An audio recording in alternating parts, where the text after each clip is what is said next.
ഒരു കിടിലൻ SUV Bolero എങ്ങനെ ഡീറ്റെയിൽ കഴിഞ്ഞത്? ഇത് 2016 ZLX ഏറ്റവും ടോപ്പിന്റെ വണ്ടി 80,000 ഓടിയിട്ടുള്ളൂ. സിംഗിൾ ഓണർ, ഒരു തുരുമ്പ് പോലും ഇല്ലാത്ത വണ്ടി. 650 കൊടുക്കാം. 650. അടുത്തൊരു എക്കോ സ്പോർട്ട് ഡീസൽ ആണ്.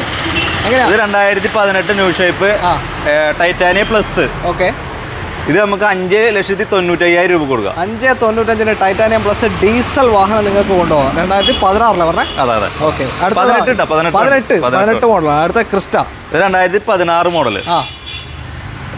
1,75 ഓട്ടം, 10.5 ലക്ഷം രൂപ കൊടുക്കാം. NOC അല്ലേ? 10,50,000 രൂപയ്ക്ക് G4 മാനുവൽ ആണ്. ഓക്കെ, അടുത്ത ഒരു സ്വിഫ്റ്റ് ആണ്, RS അല്ലേ?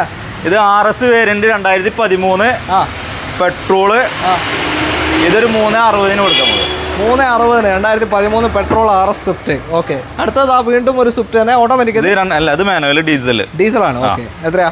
ഇത് 2019 മോഡൽ, 6,40 കൊടുക്കാം നമുക്ക്. 6,40 2019 മിഡിൽ ഓപ്ഷൻ അല്ലേ? VDI സ്വിഫ്റ്റ് ആണ്. ഓക്കെ, ഇത് 2000 ഇത് കുറെ ഫിറ്റിംഗ്സ് ഉള്ള വണ്ടിയാണ് കേട്ടോ. നമ്പറൊക്കെ കണ്ടില്ലേ? ഓക്കെ, അലോയ്സും കാര്യങ്ങളൊക്കെ ചെയ്തിട്ടുണ്ട്. നമ്പർ കിട്ടുന്ന നമ്പറാണ് 6666. ഓക്കെ, ഇത് 5,60 കൊടുക്കാം. ഏതാ model? 2018 VXI middle option manual വാഹനമാണ്, പെട്രോള്. ഓക്കെ, അടുത്ത അതേപോലെ തന്നെ 2022 വണ്ടി മാഗ്നൈറ്റ് അല്ലേ? മാഗ്നൈറ്റ്. ഓക്കെ, ഇത് നമുക്കൊരു 5,40 കൊടുക്കാം. 2022 middle option. Middle option manual non turbo. അതെ, മാനുവൽ നോൺ ടർബോ 5,40 നിങ്ങൾക്ക് കൊണ്ടുപോകും. അപ്പോൾ ഈ വാഹനങ്ങളൊക്കെ വരുന്നത് ബ്രോസ്കാസിലാണ്. ലൊക്കേഷൻ വരുന്നത് മമ്മിയൂരാണ്, ഗുരുവായൂരിൻ്റെ അടുത്ത് മമ്മിയൂർ. കോൺടാക്ട് ഡീറ്റെയിൽ നമ്മൾ വീഡിയോയിൽ കൊടുത്തിട്ടുണ്ട്. വീഡിയോ ഇഷ്ടമായിട്ടുണ്ടെങ്കിൽ പേജ് ഫോളോ ചെയ്തൊന്ന് കൂടെ മാക്സിമം ഷെയർ ചെയ്ത് സപ്പോർട്ട് ചെയ്യുക.